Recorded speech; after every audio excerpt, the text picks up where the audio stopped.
Well, we voted on constitutional amendments, which are now going to give our president executive powers, greater executive powers than he already has, and they actually limit checks and balances on the execution of these powers. Right? It was a very close referendum. It's about 51% to 49%. The Turkish population voted for yes.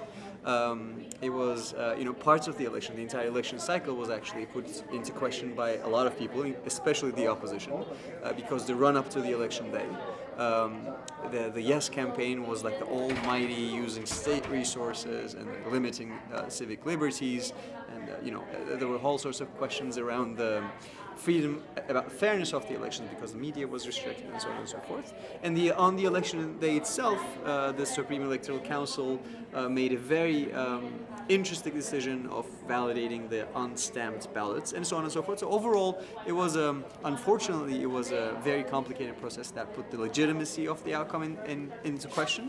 There are a lot of cases going on right now by the opposition parties with respect to potentially even canceling the elections and so on and so forth. So I expect that there are going to be a lot of legal cases over the next couple of weeks, if not months. But all in all, it was a very critical juncture for Turkey. It was a very close decision, 51 to 49, that will define the future of the country for the foreseeable future. But look, that is exactly interesting. We know it's not just about the one day of referendum, but these days, usually when there is such a close result, the legitimacy of this referendum would be challenged. But really, with the campaign you work, with the activity you work, there is still the limit to what extent it would be accepted by the society, and you as well. Sure. With respect to the legitimacy of the questions, I think there are two separate questions that we need to think about, right? We're talking about constitutional amendments here that are going to have a direct impact on the regime, right? When you pass something like this that has such a big impact directly on people's lives, 51%, is it really enough? Is 55% enough? When we're talking about constitutions, which are basically a common sort of basis for the society to live together, I would expect a very qualified majority to be deciding these things. So maybe even 60% would put the question legitimacy of the outcome of these elections. So there's that bit with respect to what percentage would actually be sufficient for the population to say this is how I would like to be governed. Now, in this election, there was even more than that, right? Even if we were to accept the 51%, the way we came to the 51% actually raises a lot of questions with respect to legitimacy, right? On the one hand, we had the president who, by the Constitution, is supposed to be independent and equidistant to all parties, and he was campaigning for yes, and he was campaigning for a yes using the state resources. The prime minister was campaigning for the yes, all municipalities were campaigning for yes. So on the one hand, you had this huge campaign with a huge budget versus the no parts, where there was no organized opposition. It was basically a bunch of organically created random independent movements campaigning completely at a grassroots level with very, very limited budgets, right? No media coverage whatsoever. A lot of auto-censorship in the press with respect to campaign. So after this whole process, on the day of the election, there comes the Supreme Electoral Council with this decision that was clearly against the Turkish electoral law, which put the process into the legitimacy of the process, the legitimacy of the outcome into a lot of doubt. So these two things combined, don't necessarily give me a lot of confidence with respect to the future of this outcome. At the same time, the comment, especially abroad, it's the especially abroad in the Western media and in Ukrainian as well. You have all the things like goodbye Republic, goodbye Turkey. The Turkish people have chosen this particular path, supporting a more, let's say, authoritarian, more this kind of the government. So how would you explain that? Because it's it looks all very pessimistic to me. See, I don't think Turkey is going anywhere. So no goodbye. No goodbyes. There are several reasons that I'm optimistic for the next couple of years.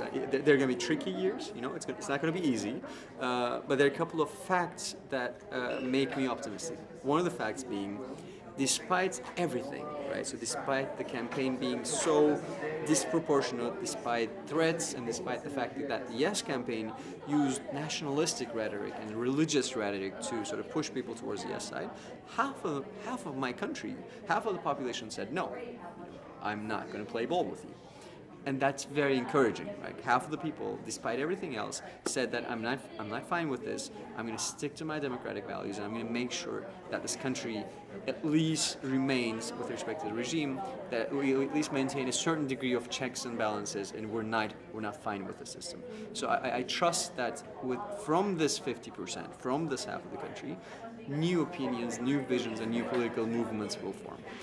And this really makes me optimistic. The second bit is, when I look at the people that worked for the No campaign, these are people that were not affiliated with politics before.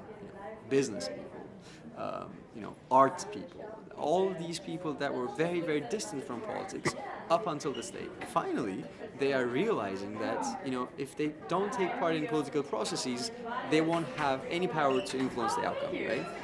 Now that they've worked in the No campaign, there's no going back for them anymore. They will be very, very active in Turkish politics in the future. They will be active citizens in one way, shape, or form, be it through the NGOs, be it through civil society politics and whatnot, but they will now become part of the processes which they were not part of before.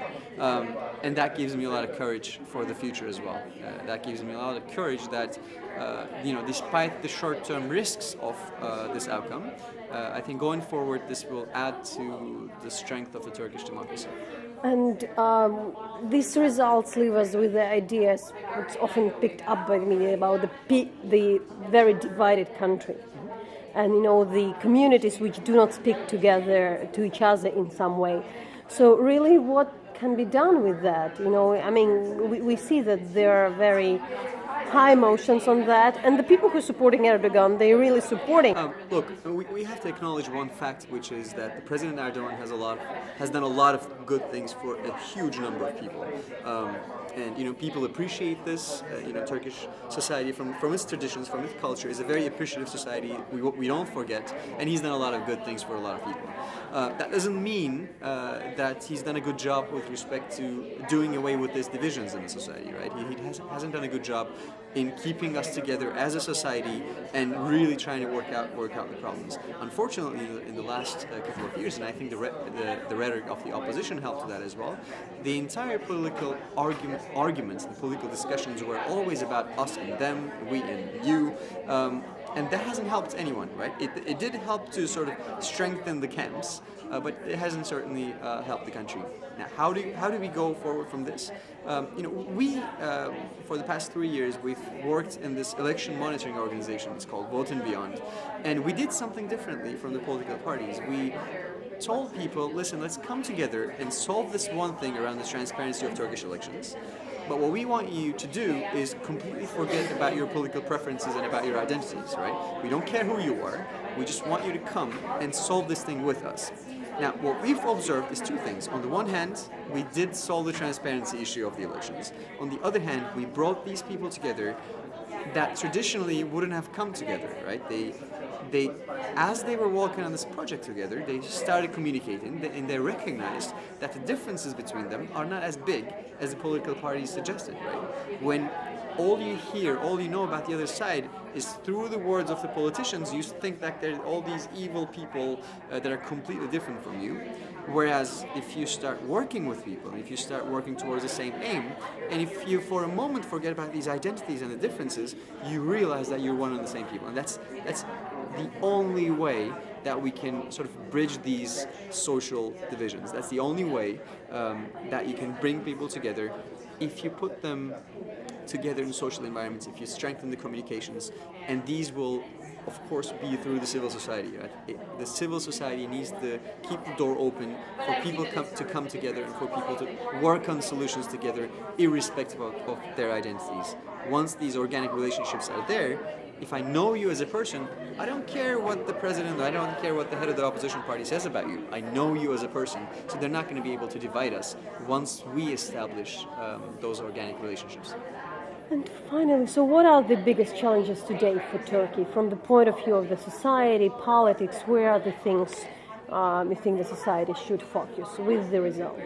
I mean, there's several challenges. I mean, one of the biggest ones being, as you mentioned, is the divisions in the society, right? So the polarization that we had to live through for the past couple of years, it might actually cause a lot bigger problems going forward unless we start working on this. So we really have to work on issues around social cohesion and around building the bridges within the community.